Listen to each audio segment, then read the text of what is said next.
This is a presentation on COVID-19 conspiracy beliefs and vaccination intentions among social media users. Conspiracy theories are often seen as a particular type of misinformation and are most commonly defined as proposed explanations of events in which a small group of persons is acting in secret for their benefit and against the common good. Now, there is a particular type of conspiracy theories which regard medical issues. And there is a tendency of medical conspiracy theories to appear during virus-related epidemics. And this has been the cases of HIV, H1N1, Ebola, and the Zika virus. So COVID-19 is no special case here. In all of these cases, conspiracy theories followed a similar narrative, arguing that the viruses were created in laboratories with the intention to harm a particular country or group of people and to help big pharmaceutical companies to increase their profits. Now, conspiracy theories are associated with anti-vaccination attitudes and the range of health risk behaviors, including a reduction in the willingness to vaccinate. Research has illustrated how anti-vaccination misinformation is spread through social media and social networking sites where the anti-vaccination movement has a well-established presence. There have been randomized experiments that have demonstrated links between the vaccine misinformation and conspiracy theories disseminated through social media and vaccine hesitancy. Now, the motivation of this paper is that the COVID-19 conspiracy theories are consequential. Those who endorse COVID-19 conspiracy theories are more likely to distrust the claims made by the leading national public health institute, are less willing to take diagnostic or antibody tests, they're less likely to get vaccinated, they're less likely to use preventive measures such as social distancing and hand washing and physical distancing, and they're less likely to comply with COVID-19 prevention guidelines or engage in health protective behavior in general. Now, the data that I've used come from a web survey in Greece with field work from about a week from 13th to 20th of May 2020, where conspiracy theories about COVID-19 and skepticism about how government dealt with epidemics circulated widely over the social media. And most respondents in the survey, over 90%, came from paid advertising on Facebook. The target was the adult population. And Facebook is the largest social media platform in Greece with just over 6 million accounts, according to Facebook advertising platform. Now, the sample was adjusted with entropy reweighting on age, gender, education, domicile, and region of residence using a nationally representative reference sample. Now, I used lots of questions in this survey. The survey took about 15 minutes to complete. And the dependent variable here is the vaccination intentions. And that was a single item asking respondents whether they would get vaccinated should the vaccine against the novel coronavirus would be approved by the National Regulatory Authority in Greece. And the main independent variable is a conspiracy beliefs scale. And initially I had 10 questions intending to measure conspiracy beliefs, skepticism, and misinformation relating to COVID-19. For example, the coronavirus was created in a laboratory as a biological weapon. So that was one of the statements used in the scale. And it turned out that 9 of those questions form a strong COVID-19 conspiracy belief scale. So one question was left out. And there are also 2 more scales in the analysis, which I will present. There's a health literacy scale, where respondents were given 3 statements on virus-related health information. For example, antibiotics are effective against viruses. And they were asked to indicate whether they considered the statements to be correct or not.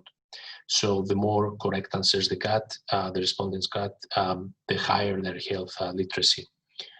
And in addition, there was a political knowledge scale consisting of 4 questions, which asked the respondents to match public figures in both the national and European level to their political offices. And again, correct answers were taken as indicating a higher political knowledge.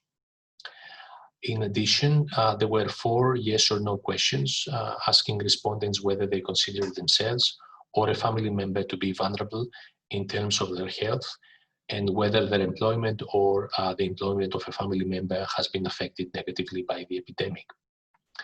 And finally, there were also questions on political interest, left-right self-placement, and subjective income. And most of these questions were taken using wordings from the European Social Survey.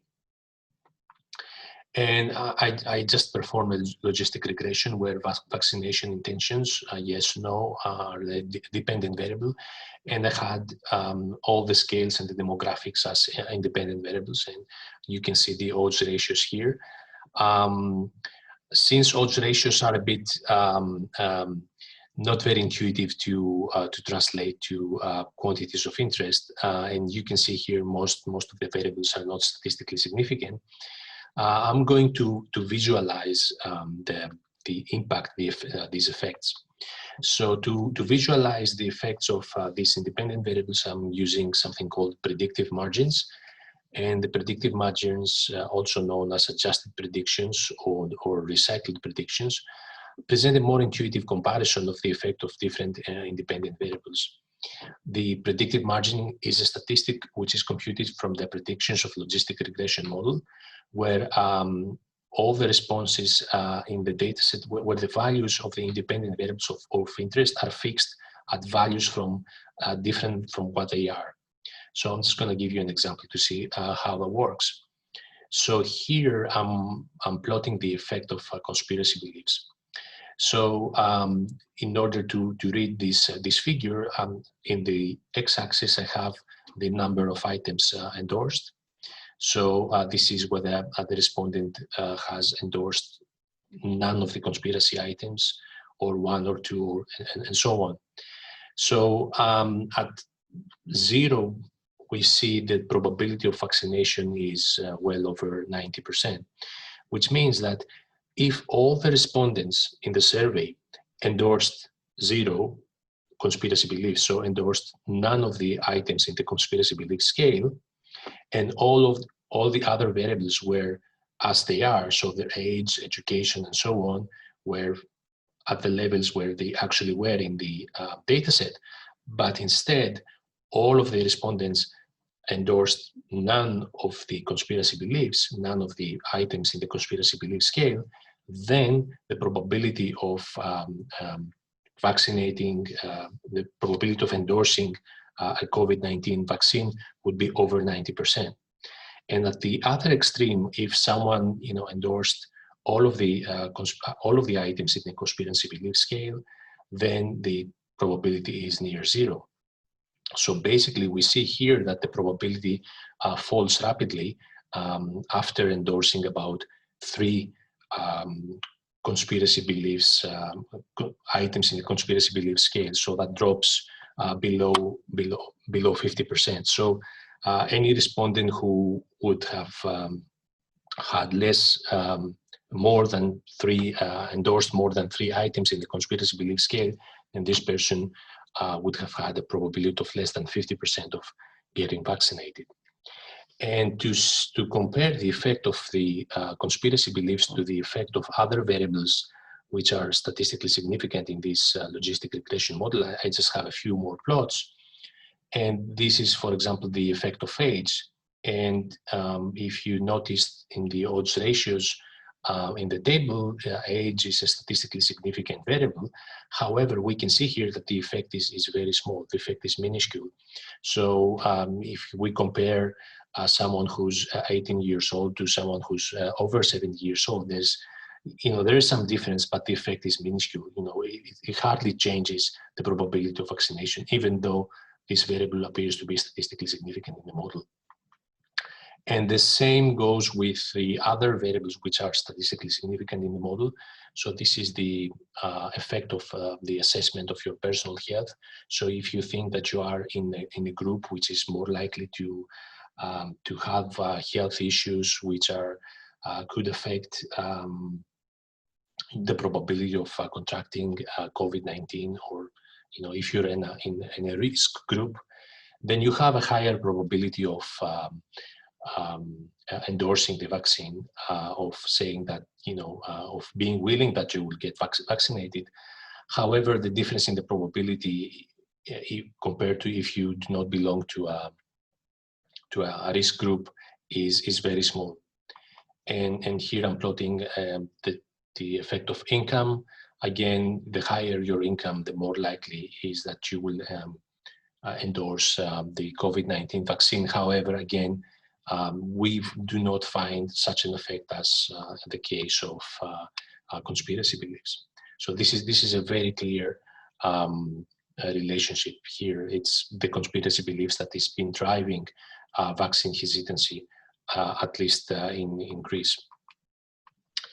So some conclusions. Well, conspiracy beliefs around COVID-19 are by far the biggest explanatory factor of vaccine hesitancy in Greece. And the effects of age, income, and personal health assessment are negligible, while other variables like left-right ideology are not even statistically significant.